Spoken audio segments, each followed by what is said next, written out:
Welcome to What's Your Story?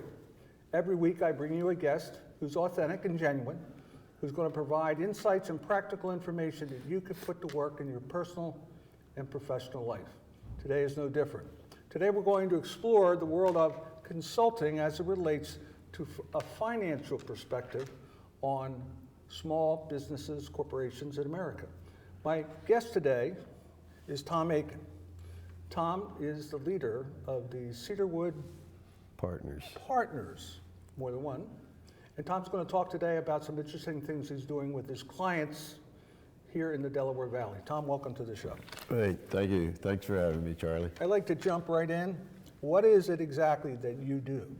What we do is provide strategic CFO services to emerging growth companies to help them get over the critical needs that they're going to have in growing their businesses in the 21st century. So what's a typical challenge that they're facing? The challenges can be many. We get called perhaps to do analysis on profitability. We get opportunities to work on mergers and acquisitions to get them prepared. It's a broad spectrum of services that can be provided from the experience that we have. Could you share with the audience a little bit about the profile of the kind of organizations that you feel you serve best? Sure. We serve emerging growth companies between $1 million and $50 million. But I also provide services to other consulting firms as well in providing them with the experience and expertise that I have. So it's an opportunity to share the experiences that I've had in the past to overcome a lot of these obstacles with numerous clients in various industries. So you don't limit yourself to any particular industry, manufacturing or services? No, because my experience has been in manufacturing and in software with technology companies, but we've also provided a lot of services to nonprofits, medical devices, heavy manufacturing, and software companies as well. So give us a little sense of your journey, because you just didn't jump into this consulting overnight. There's been a history to get you here. So it would be helpful to get a little background or context on your career. Yeah, my journey started in the corporate world with 30 years experience in data communications, equipment manufacturing, in software, semiconductors, government business, the space business. Some brand name companies? Some brand name companies. Well, after I got out of the Army, I worked for General Electric, for Ford, in their aerospace group, as the large corporations, and then moved into the middle market to get into multinational, as a CFO of multinational manufacturing and public software company. How does that experience and perspective help the size companies that you're focusing on today? What it does is we're able to bring to them the experiences that have transacted through those experiences to these companies to help them get over the hurdles that they're facing as they grow. A lot of consultants out there, many of them would say similar words to what you just shared with the audience. Yeah. What makes you guys different? What would you focus on? Have your clients said to you, hey, you're different than other people I've worked with? Yeah. Exactly what is it? It's the breadth of experience, whether it's doing multinational mergers and acquisitions, whether it's bringing companies, reorganizing them out of bankruptcy, whether it's doing initial public offerings, whether it's restructuring their bank debt or helping them raise equity capital. They're all the experiences that we have that we bring to the table. How do you attract your clients? Our clients it's all referral work. Everything is referral. I also do support other consulting firms as well, where my expertise is of value. Trilogy Partners is one where I work with some of their clients in North Jersey. Another one is CFO Consulting Partners, where I work can work for clients as a CFO, on an interim basis. On the nonprofit side, I've worked a lot of nonprofits with J.F. Smith Associates as their finance practice leader.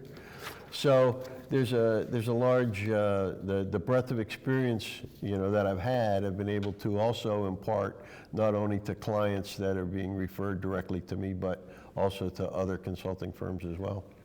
Those three organizations that you just mentioned, the audience may not know, but these are very reputable organizations. So That's right. if they're reaching out to you to be the subject matter expert, Right.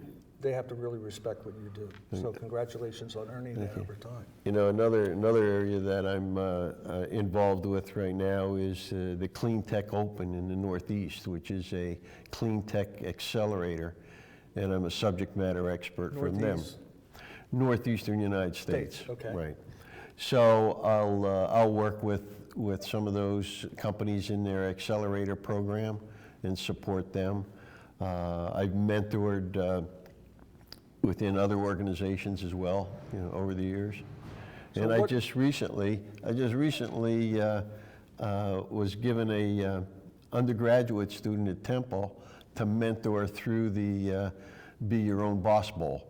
So I'm anxious to get together with him and see what ideas he has and how I can help him. So it sounds to me like you're generation agnostic. Yes, I am. If you will. So what caused you to pivot out of corporate America to pursue this particular line of work?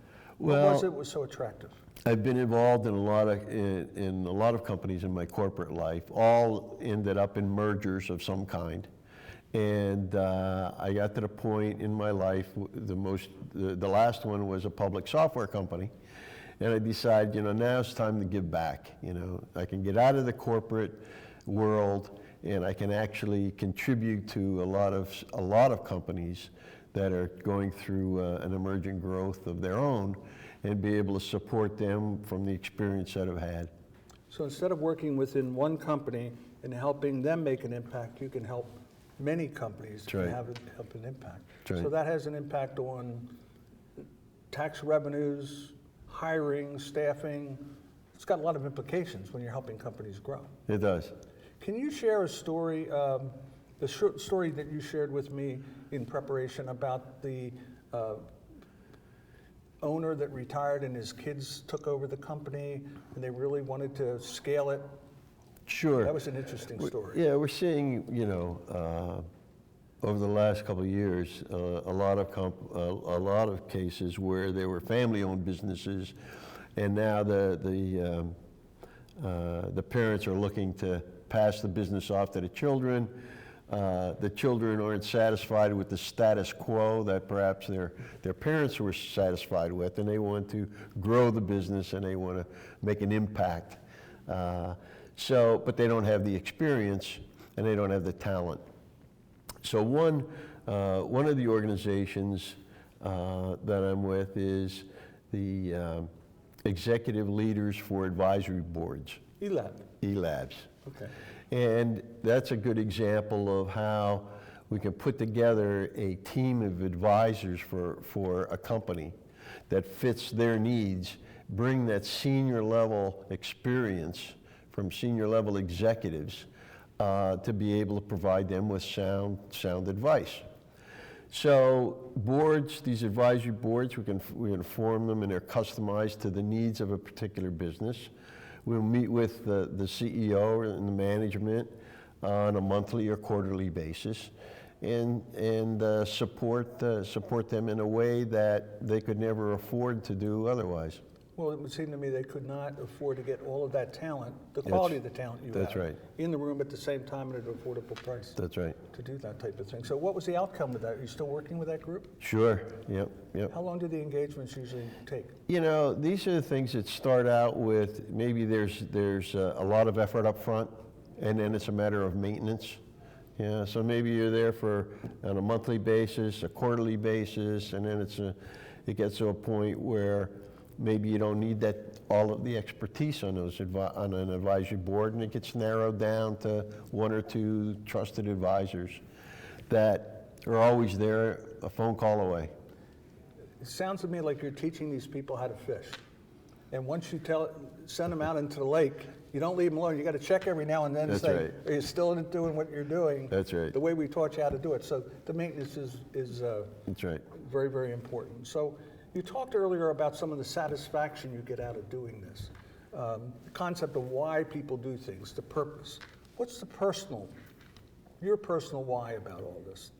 Well, the personal whys. I mean, I like to see these companies become successful, you know, and it's interesting now. I've been doing the consulting work, you know, for the last 5 years, and I've seen some of these companies grow up, be acquired.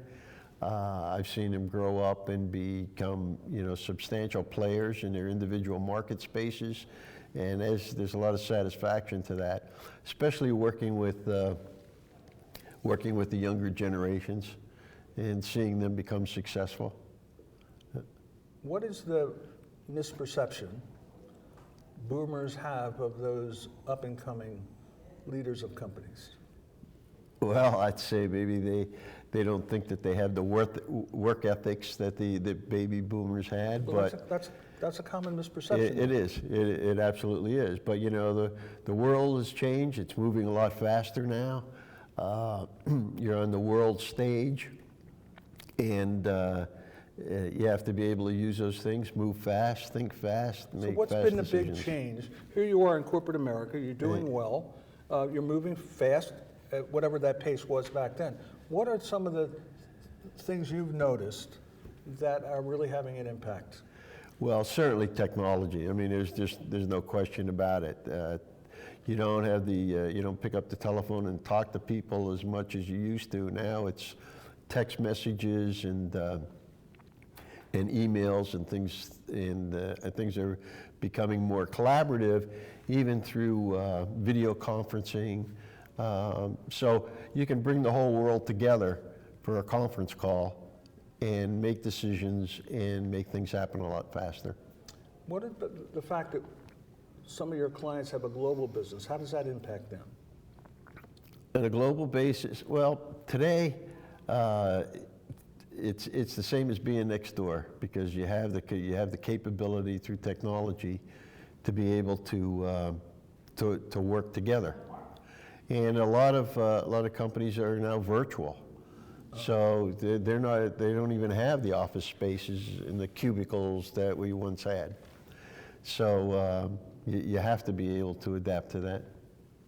Yeah, I just see executives taking calls. My son, for example, he works for a global consulting firm, and he's having calls on Sunday morning with Singapore. Right. He's having evening calls on a Friday night with people in the West Coast and beyond. It's like the clock's always ticking. It is. Listen, speaking of clock ticking, we need to take a break, give some time to our sponsors to tell the world about what they do. We'll be right back with Tom Aiken to continue talking about the world of consulting.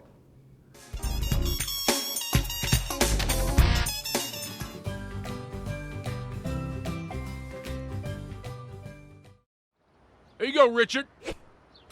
Oh! Is that too hard for you? No. Is it too hard for you? Woo! We're playing catch now. Oh, shit.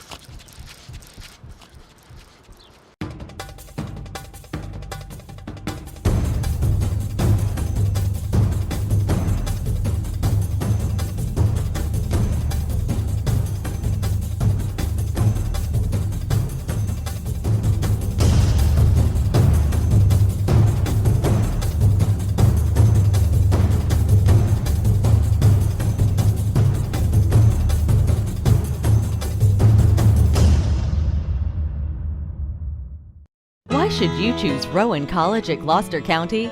Low cost, the #1 nursing program in all of New Jersey. More than 70 programs of study, including selective admission.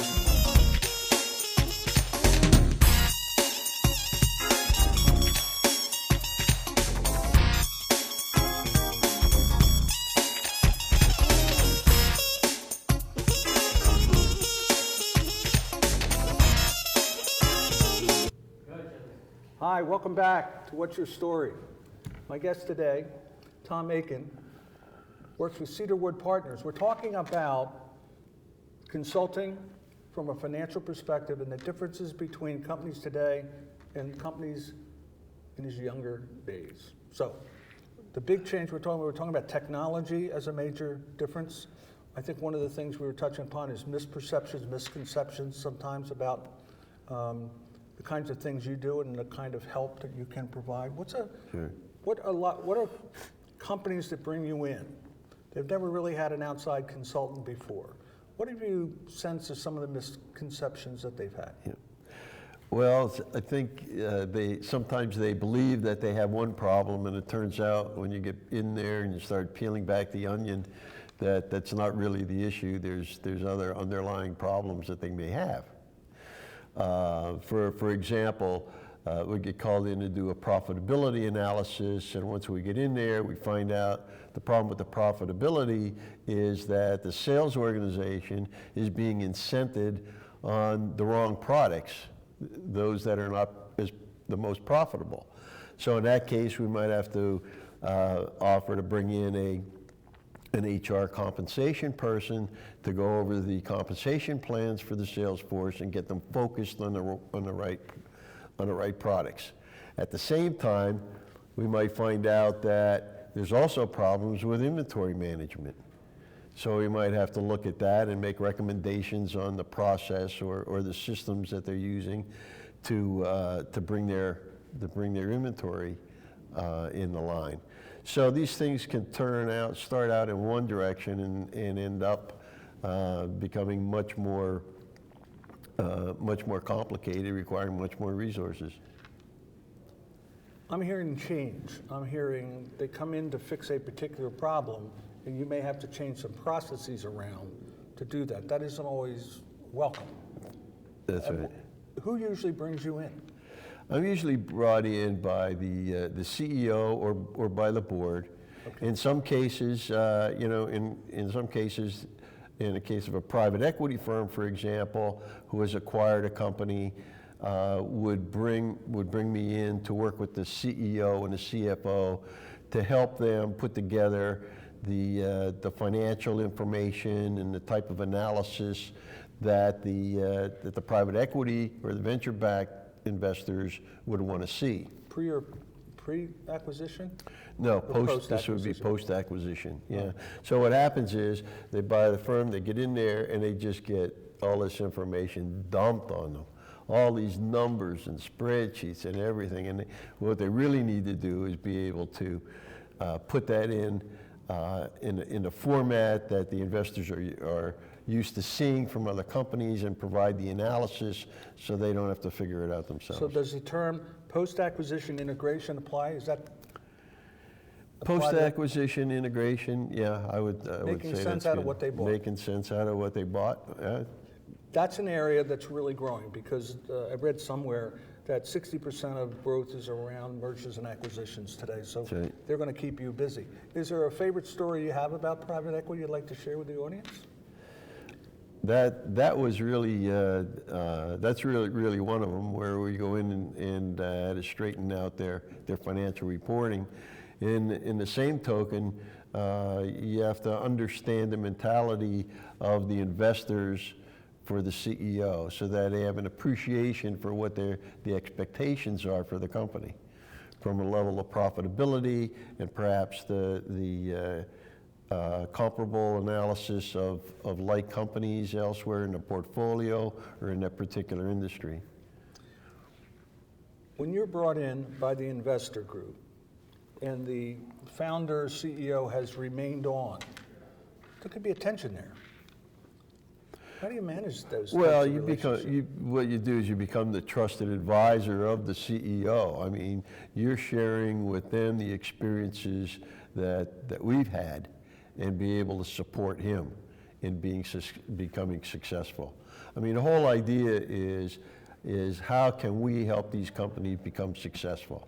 And that's our goal, and we can bring forth the expertise that's needed in whatever area that may be.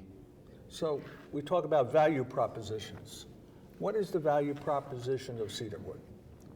in a sentence or two. Right. The value proposition is that you get a lot of experience in a lot of industries, and we have relationships that we can bring forth to bear expertise in any area that you may need. What surprises you? What surprises me is that the businesses today really have great opportunity that they have to be able to seize quickly to gain the position that I think they should be at. And it's a global environment now, so you have to think more globally, and you have to think more globally from a lot of perspectives, not only from the things we hear about today, being the tariffs and the taxes, but also the cultures and the cost of doing business in the various global markets. But I heard you were a finance guy. It sounds to me like this is general management issues that you're forced to deal with as well. Yeah, absolutely. I mean, that's the difference, I think, between a strategic CFO and a CFO who's primarily an accountant and focused, purely on accounting. What are some of the words that clients have used to describe you? So you're shaking hands, the engagement's over, you're leaving. What kind of words of praise do you hear from them? About the work your team does? Well, certainly they're appreciative for the fact that we've gone beyond what the initial objective was, to be able to provide foresight and advice and perhaps recommendations in other areas that they had not thought of. So they bring you in under one premise and you end up broadening their... And we never lose touch with those people. I mean, it's you become part of their team. You are that trusted advisor. You are that, that uncle in the corner office that they can pick up the phone anytime, today or in the future, and have a friend. There's a lot of talk about success and meaning, and it sounds to me like you're able to deliver success for them and you're getting a lot of meaning out at the same time. Absolutely. That sounds like an ideal situation for a guy that's in his 50s. It is. Tom, thanks, Charlie. This is going to come to an end right now, unfortunately. All right. I think there's more we can talk about, but this is the time of the show where you look into the camera and you talk to the audience, make an offer, tell them about you, how to get in touch with you, whatever you would like to do. That's my gift to you. Sure. Well, thanks, Charlie. I'm available to talk if anybody thinks that you have a need where we could provide some help. You can reach me at taiken@cedarwoodpartners.net. The website is cedarwoodpartners.net. So don't hesitate to reach out, and we'll connect and see if perhaps we can help. Is there a phone number? The best way to reach me is by email. The phone numbers are, I want to make sure that I reach you right away. And for the benefit of the audience, time spent with this man is going to be well worth it. High integrity, a lot of experience, well worth your time to have a conversation. Tom, again, thank you for coming on. Thanks, Charlie. And thanks to you for tuning in. Again, next week, another guest, authentic, genuine, who's going to have practical insights that will help you in your professional and personal life. Have a great time.